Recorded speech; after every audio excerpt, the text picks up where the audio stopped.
I am discussing about the maths subject. Chapter name is arithmetic problem. It is very important for repeated seated. Let's start the chapter. Question number 1. The average of 5 workers whose daily wages are rupees 180, rupees 80, rupees 70, rupees 120, rupees 100 and rupees 110. 5 worker है, उसका daily wages बोल रहा है इतना इतना। कौन सा कितना है? रुपीस 80 है, उसके बाद 70 है, उसके बाद 120 है, उसके बाद 100 है, उसके बाद 110। तो बोलो तो एवरेज कितना होगा? पांचों का वर्कर का बोला है, इसका एवरेज बताने के लिए बोला गया है। तो एवरेज क्या है? Average 80 plus 70 plus 120 plus 100 plus 110, इसको 5 से डिवाइड कर दो। 1 2 3 4 5। 5 से डिवाइड करने से कितना आ जाएगा? इसको प्लस करो, ये 5 से डिवाइड करो तो अगर 120 100 110 और 80 प्लस 70 150। 0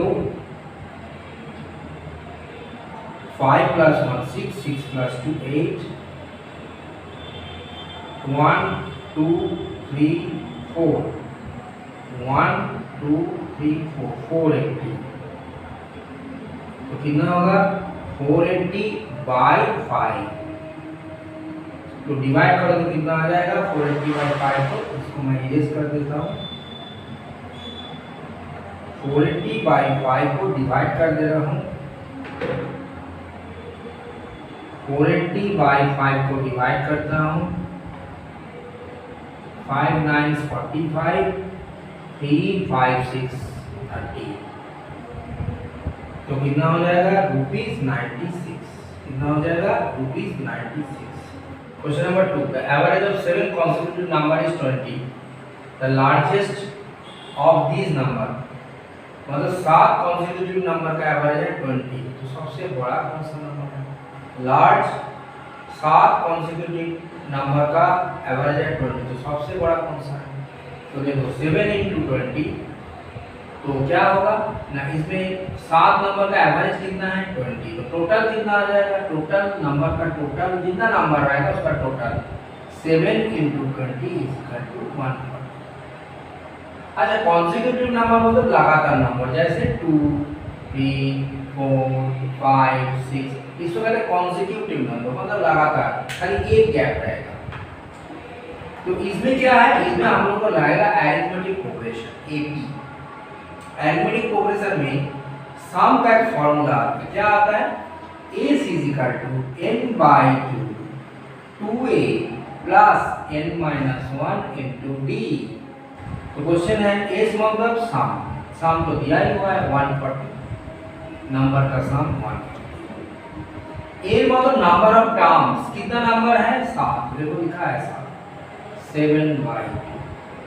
2a मतलब फर्स्ट टर्म, मतलब पहला नंबर, तो नहीं लिखा है। n मतलब है नंबर ऑफ टर्म्स, ये 7 -1। d मतलब कॉमन डिफरेंस, बीच में डिफरेंस कितना है? तो बीच में कॉमन डिफरेंस एक एक करके जाएगा। मैं बोला कॉन्सेक्यूटिव मतलब ऐसे 2 3 4, तो एक एक करके डिफरेंस, इसमें डिफरेंस रहेगा 1। ठीक है? s मतलब सम, n मतलब नंबर ऑफ टर्म्स, a मतलब फर्स्ट टर्म, a मतलब नंबर ऑफ टर्म्स, d मतलब कॉमन डिफरेंस। 70 120 हो जाएगा। 20 × 2 40। 2a + 6, 7 - 1 कितना होता है? 6 × 1।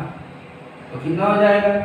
40 = 2a + 6 और 2a + 6 = 40। मैं घुमा दी, +6 जब इधर आ जाएगा तो माइनस हो जाएगा। 40 - 6 कितना हो जाएगा? 34। और a = कितना हो जाएगा? मल्टीप्लाई इधर आएगा तो डिवाइड हो जाएगा। 34/2 मतलब 17। a कितना हो गया? 17। तो पहला नंबर कितना है? 17। इसमें मैं क्या बोला था? लगातार जाएगा। लगातार कैसे होता है?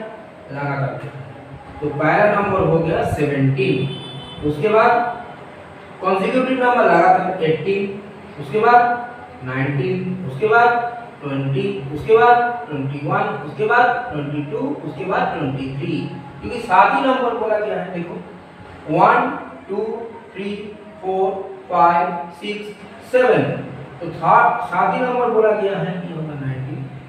तो सात नंबर में सबसे बड़ा कौन सा आया? 23। 23 is the answer. Question number 3, if SP is doubled, SP double हो गया, then profit become tripled, profit tripled हो गया, देयरफॉर प्रॉफिट परसेंट कितना हो? Let CP is equal to x, rupees x, ठीक है, CP is equal to rupees x और SP is equal to कितना है? rupees y, इसको लेट कर लिया।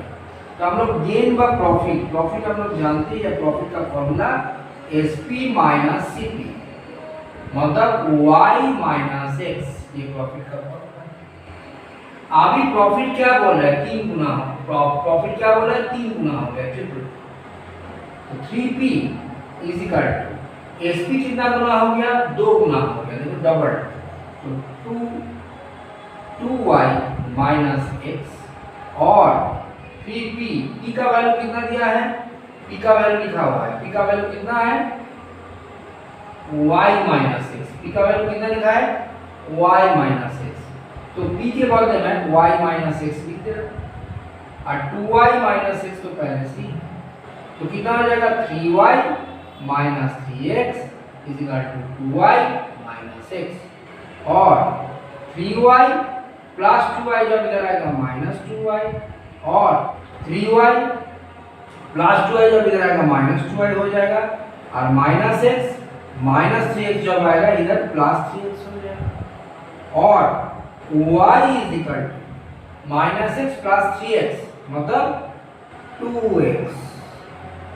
x मतलब जानते हो कुछ नहीं होता तो 1 होता है पास में, minus 1 plus 3 2 y is equal to 2x।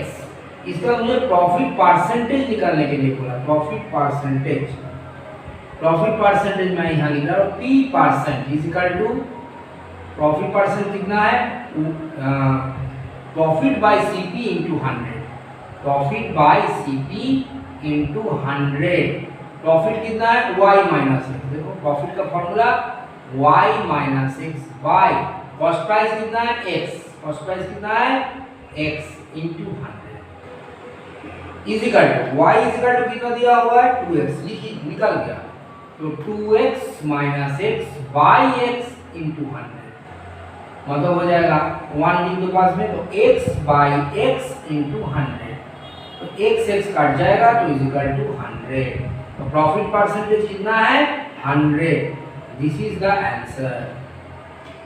Question number 4, एक आदमी कमाते हैं पैसा पर मंथ, तो उसका 66 2/3% वो क्या करता है? खर्चा कर देते हैं। 66 2/3% वो खर्चा करता है। सेव कितना करते हैं? 1200 रुपीज, देखिए 1200 रुपीज वो सेव करते हैं और इतना खर्चा करते हैं।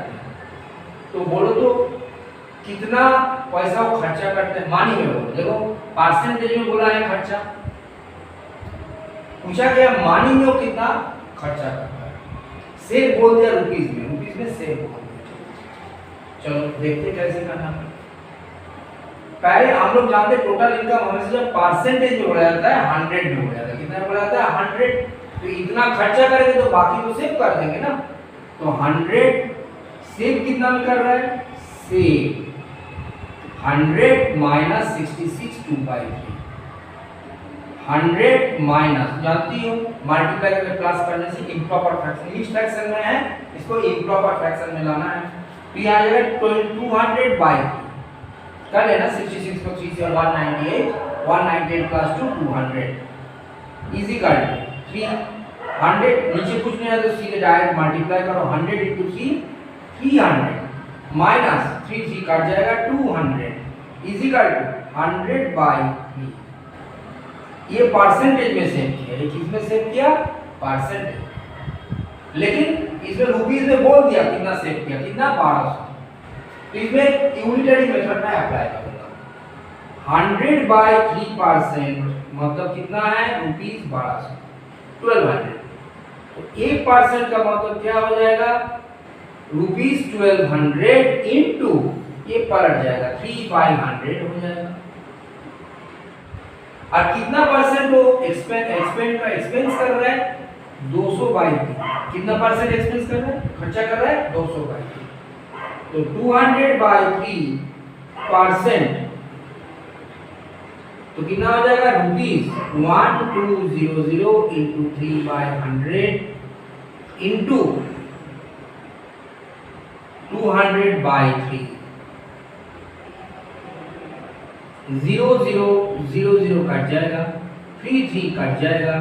तो 1200 इंटू 2 कितना हो जाएगा 1200 into 2 is equal to rupees 2400। मैं इस जगह में लिख दे रहा हूँ रुपीस 2400। तो 2400 रुपीस जो है this is the answer. That's all for today. Today I have discussed 4 questions of arithmetic problem. It is very important for repeated seated. Please practice more and more to succeed in these examinations. Please share, like and subscribe our channel.